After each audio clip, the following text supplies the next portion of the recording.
सबसे बड़ा प्रॉब्लम है ना, ये है कि साला हम पढ़ते बहुत है, पढ़ते बहुत है, पढ़ते बहुत है, सिलेबस बहुत वास्ट है, इतना ज़्यादा पढ़ना पड़ता है कि हम क्या बताएं। और इतना पढ़ने के बाद भी साला हमेशा डर लगता रहता है कि कंसेप्ट जो है वो दिमाग में रहता ही नहीं है, रिटेन नहीं होता, रिटेन नहीं होता। अब कैसे पढ़ें उसको, बार बार कितनी बार पढ़ें।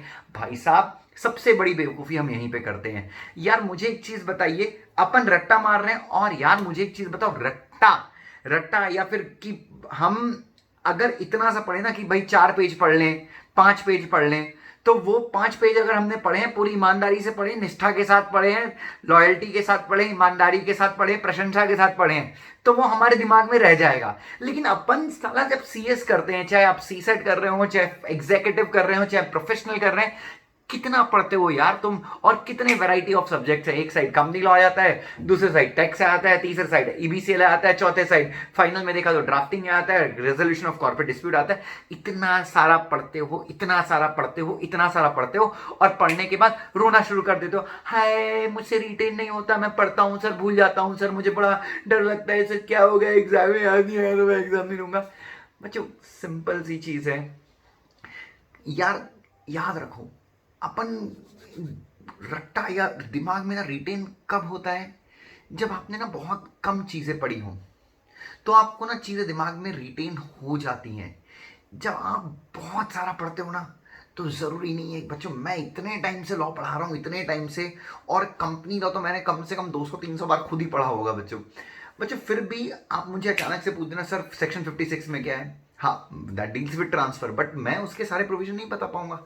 बच्चों हमेशा याद रखिए, हमेशा याद रखिए, रिटेन करना ये हमारा मकसद होना नहीं चाहिए। और अगर हमको कंसेप्ट रिटेन नहीं होते ना, तो हमको टेंशन भी लेना चाहिए। बच्चों सीएस कोर्स में एक ही चीज याद रखिए, you must keep revising, keep revising, keep revising, keep reading, keep reading, keep reading. आप जितनी बार वो चीज रीड करते हैं, जितनी बार उस चीज को रीड करते हैं, वो चीज आपके दिमाग में अपने आप आ जाती है। और आपको लगता है ना दिमाग में रिटेन नहीं है, कभी आप टेस्ट पेपर देख लेना, मतलब आपने मान लीजिए, मैं तो बोलता ही हूँ कि भाई 4 रीडिंग अगर आपने कम से कम की है। बच्चों मेरे जितने भी स्टूडेंट हैं, टॉपर छोड़ दीजिए, मैं टॉपर की बात नहीं कर रहा, टॉपर तो अपनी जगह बेस्ट है, बट जो एवरेज स्टूडेंट जो है पास होते हैं, बच्चों मेरा एक स्टूडेंट था मंजुनाथ, मुंजा जी, सॉरी। बच्चों मैं उसका हमेशा एग्जाम्पल इसलिए लेता हूँ बच्चों क्योंकि वो, उसका पूरा एजुकेशन मराठी मीडियम से ही हुआ है, पूरा मराठी मीडियम से हुआ था। सीएस में आ गया भाई साहब, सीएस बीकॉम के बाद एग्जीक्यूटिव स्टार्ट किया, फर्स्ट अटेम्प्ट में फेल हो गया, सेकंड अटेम्प्ट में दोनों ग्रुप एक साथ क्लियर हो गए। बच्चों ऐसा बच्चा जिसने जीवन में कभी इंग्लिश पढ़ा ही नहीं है, पहली बार उसने आके, मतलब जो भी नॉर्मल इंग्लिश पढ़ा होगा वो पढ़ा होगा, बट मेन इंग्लिश उसने यहाँ पे आके पढ़ा। तो बच्चों अब आप एक चीज सोचिए कि वो बंदा सक्सेसफुल कैसे हो गया, दोनों ग्रुप एक साथ क्लियर कर लिए, कैसे किए बच्चों, सिर्फ उसकी सक्सेस का एक ही राज है बच्चों, क्योंकि हम चीजें दिमाग में रिटेन नहीं कर सकते बिकॉज सिलेबस बहुत ज्यादा। तो what is the alternate remedy, क्या है अपने पास, कंसेप्ट को अपन जितनी बार रीड करें, रीड करें, रीड करें, रीड करें। आपने टॉपर्स का इंटरव्यू मेरे से सुना होगा, टॉपर मेरा देखा होगा, टॉपर्स कभी ये नहीं बोलते कि यार हमने उस चीज को रट्टा मारा, कभी नहीं। They just keep on reading, keep on reading, keep on reading, keep on reading. मेरे इस बार बच्चों बहुत सारे स्टूडेंट्स हैं जो पास करेंगे, मुझे पूरा यकीन है। और उनसे जो मेरी चैट होती है, वो सिर्फ एक ही चीज़ मुझे बोलते हैं कि सर मेरी 2 रीडिंग कंप्लीट हो गई, सर मेरी 3 रीडिंग कंप्लीट हो गई, 4 रीडिंग कंप्लीट हो गई। वो मेरे साथ कभी ये डिस्कस नहीं करते कि मैंने इतना चीज़ मेरे दिमाग में है, ये वो नहीं।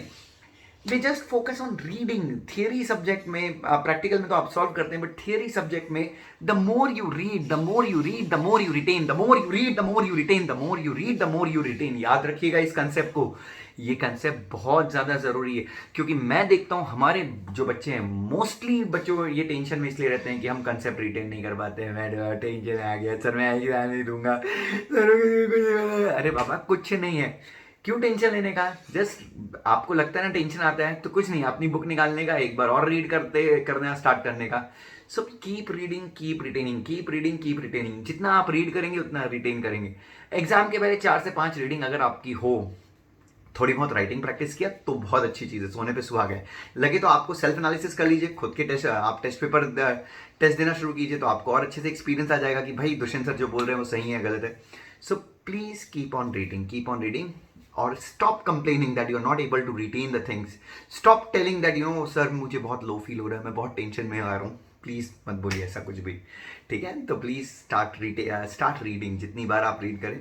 जो आपको नहीं बनता, फॉर एग्जाम्पल एक पैराग्राफ आपसे नहीं बन रहा है, कोई इश्यू नहीं है, क्या कीजिए उस पैराग्राफ को हिंदी में कन्वर्ट करके उसके बगल में लिख दीजिए। ठीक है, हिंदी में तो कन्वर्ट कर सकते हैं, बगल में लिख दीजिए और उस पैराग्राफ को आप सिर्फ हिंदी में ही रिटेन कीजिए। आप एग्जाम में लिख देंगे, आप बिल्कुल टेंशन मत लीजिए। ठीक है, लव यू बच्चों, गॉड ब्लेस यू।